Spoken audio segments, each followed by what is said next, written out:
Allahın rəhmət ayı olan Ramazan ayı artıq başa çatdı və bu gün ölkəmizdə də digər İslam ölkələrində olduğu kimi, müsəlman aləmində olduğu kimi müqəddəs Ramazan bayramı qeyd olunur.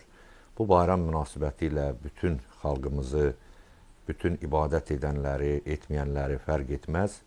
Ümumiyyətlə, hər birinizi bu bayram münasibətilə səmimi qəlbdən təbrik edir. Sizlərə bol-bol ruzi, bərəkət, can sağlığı, uzun ömür arzu edirəm. Və xalqımıza həmrəylik, ruzi, bərəkət, firavanlıq, həmçinin dövlətimizə güc və qüdrət arzulayıram.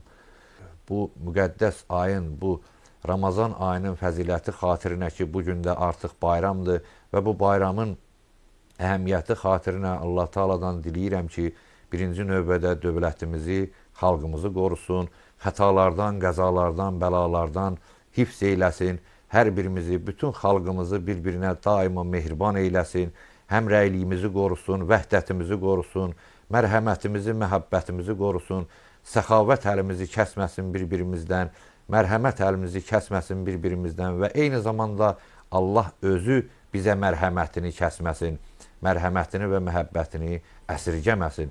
Allah Teala dünyasını dəyişmiş bütün valideynlərimizin, bütün insanlarımızın, dahi şəxsiyyətlərimizin, simalarımızın, alimlərimizin ruhlarını şad eləsin.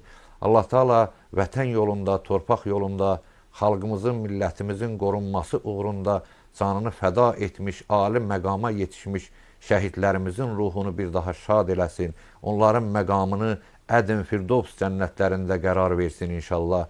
Və hər birinizə Allah Teala'dan bol-bol ruzi bərəkət niyaz edirəm, ruzi bolluğu arzu edirəm, o verilən ruziyə də ilahi bərəkət arzu edirəm. Çünki ruzi bəzən də sınaq olur, bəzən də bəla olur, bəzən də nemət olur. Mən o nemət qismindən olan ruzidən arzu edirəm sizlərə və o ruzinin də bərəkətli olmasını diləyirəm. Allah xalqımızı qorusun, edilən ibadətlərinizi, dualarınızı Allah Teala İzzət dərgahında müstəcəb eləsin və xalqımıza, millətimizə, dövlətimizə bir daha heç bir çətinlik yaşatmasın.